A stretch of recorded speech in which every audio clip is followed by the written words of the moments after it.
Assalamualaikum warahmatullahi wabarakatuh. Perkenalkan, nama saya Dita Sari dan di sebelah saya Ahmad Sabirin. Kami dari program studi pendidikan geografi Universitas PGRI Palembang akan menampilkan media pembelajaran inovatif geografi dengan judul Posisi Strategis Indonesia sebagai Poros Maritim Dunia. Pertama, kita lihat letak geografis Indonesia. Apakah kalian tahu di mana letak geografis Indonesia? Secara geografis, wilayah kepulauan Indonesia berbatasan dengan benua Asia di sebelah utara dan benua Australia di sebelah selatan, serta Samudra Hindia di sebelah barat dan Samudra Pasifik di sebelah timur. Selanjutnya, di manakah posisi geografis Indonesia? Posisi geografis Indonesia berada pada 6 derajat lintang utara sampai 11 derajat lintang selatan dan 95 derajat bujur timur sampai 141 derajat bujur timur. Titik 6 derajat lintang utara terletak pada Pulau W yang berada di Aceh. Titik 11 derajat lintang selatan terletak di Pulau Rote.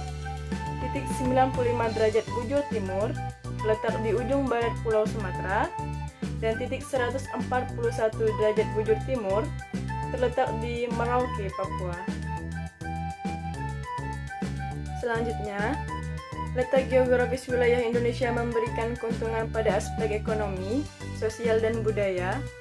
Dari aspek ekonomi, Indonesia berada di persilangan kegiatan ekonomi dunia.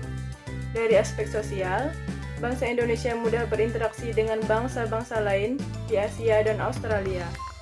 Dari aspek budaya, Indonesia mendapat pengaruh kebudayaan dari negara-negara di sekitarnya. Letak geografis Indonesia berada di jalur perdagangan internasional. Indonesia berada di persimpangan lalu lintas perdagangan internasional, terutama melalui jalur udara dan laut. Indonesia bertetangga dengan negara-negara di Asia yang mengalami pertumbuhan ekonomi tinggi seperti Tiongkok, India, dan Thailand. Letak Indonesia ini memberikan banyak keuntungan yang dapat dimanfaatkan untuk meningkatkan kesejahteraan bangsa. Misal, Indonesia menjadi penghubung perdagangan dunia.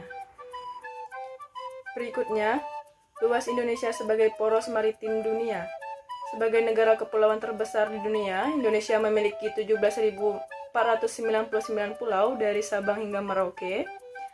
Luas total Indonesia adalah 7,81 km persegi, zona ekonomi eksklusif. Keindahan bahari dan hasil laut yang dimiliki Indonesia tentu memiliki kualitas terbaik.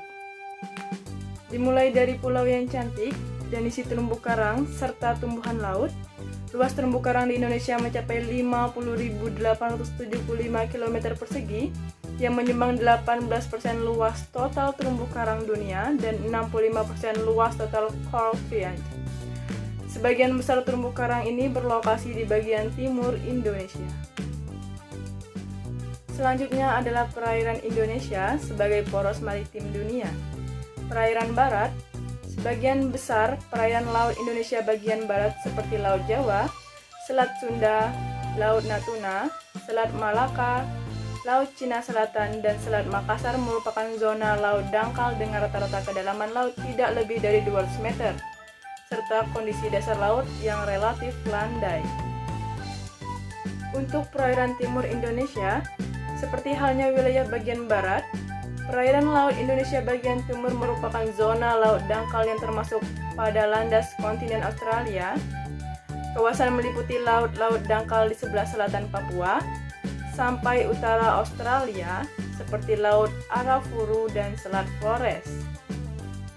Daratan Indonesia. Indonesia secara umum adalah negara kepulauan. Filosofi Indonesia yang sangat kompleks. Sebagian wilayah Indonesia berupa laut, yakni luas wilayah laut 5 juta km, luas daratan sekitar 1,9 km, dan pantai tropikal terpanjang di dunia, yakni 81.000 km. Karakteristik wilayah daratan dan perairan Indonesia. Karakteristik wilayah daratan Indonesia. 1. Dataran tinggi. Dataran tinggi merupakan Wilayah dataran relatif luas, terletak pada ketinggian 200 sampai 1200 meter di atas permukaan laut. Dataran tinggi berada di daerah pegunungan atau dikelilingi oleh bukit-bukit. 2. Dataran rendah. Dataran rendah merupakan wilayah dataran relatif luas, terletak pada ketinggian kurang dari 200 meter di atas permukaan laut. Sebagian besar penduduk Indonesia bermukim di dataran rendah. 3. Bukit dan gunung. Bukit lebih kecil dan lebih rendah dari gunung. Ketinggian gunung lebih dari 600 meter di atas permukaan laut. Indonesia memiliki banyak gunung api karena dilewati oleh dua jalur gunung dunia, yaitu Sirkum Pasifik dan Sirkum Mediterania. Karakteristik wilayah perairan Indonesia. 1. Laut. Laut merupakan sekumpulan air asin dalam jumlah banyak dan luas yang menggenangi dan membagi daratan. Contohnya laut di Pulau Jawa. 2. Teluk. Teluk merupakan bagian tubuh perairan. Teluk merupakan bagian tubuh perairan yang menjorok ke daratan serta dibatasi oleh daratan pada ketinggian sisinya. 3. Selat. Selat merupakan lautan yang sempit menghubungkan dua pulau atau lebih. Contohnya Selat Samudra di antara Pulau Sumatera dan Jawa. 4. Samudra. Samudra merupakan lautan yang lebih luas dan dalam yang memisahkan benua. 5. Tanjung. Tanjung merupakan daratan yang menjorok ke laut. Contohnya Tanjung Benua di Bali. 6. Palung. Palung merupakan dasar laut yang tepinya terjai. Contohnya Palung Sanghi di Laut Maluku. Daratan. Malaysia berbatasan dengan Indonesia di Pulau Kalimantan, Timur Leste yang lepas dari Indonesia melalui referendum tahun 1999. Berbatasan dengan Indonesia di Pulau Timur, Nusa Tenggara Timur, dan Papua Nugini yang berbatasan dengan Indonesia di Pulau Papua. Perairan.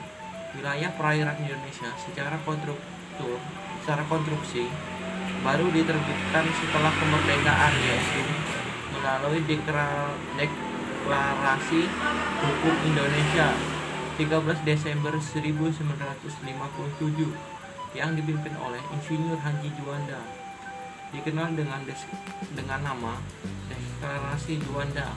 Udara. Tentang wilayah udara Indonesia. Sampai saat ini, penerbangan di atas wilayah suatu negara masih diatur oleh 3 konferensi, yaitu Konferensi Paris 1919, Konferensi Havana 1928, dan Konferensi Chicago 1944. Sumber daya perikanan adalah salah satu sumber daya laut yang dimanfaatkan oleh penduduk Indonesia sejak dulu. Laut Indonesia memiliki angka potensi lestari yang besar, yaitu 6 juta ton per tahun. Wisata bahari Indonesia adalah negara yang terdiri dari banyak pulau. Selain 5 pulau besar, Indonesia juga memiliki ribuan pulau kecil. Sebagai negara kepulauan, tentunya pantai yang terdapat di Indonesia ini berjumlah ribuan juga. Kementerian Perindustrian akan mengembangkan industri berbasis maritim. Potensi untuk mengembangkan industri maritim sangat terbuka, mengingat Indonesia memiliki garis pantai terpanjang kedua di dunia. Sumber daya minyak dan gas bumi. Berdasarkan data Litbang, Kementerian SDM, potensi energi di laut Indonesia sampai saat ini masih didominasi oleh minyak dan gas bumi atau migas. Sekitar 70% cadangan migas Indonesia terdapat di cekungan-cekungan tersier tepas pantai, dan lebih dari separuhnya terletak di laut dalam. Itulah materi yang dapat kami sampaikan. Bila mana ada kekurangan kata-kata, kami mohon maaf. Kami akhiri. Wassalamualaikum warahmatullahi wabarakatuh.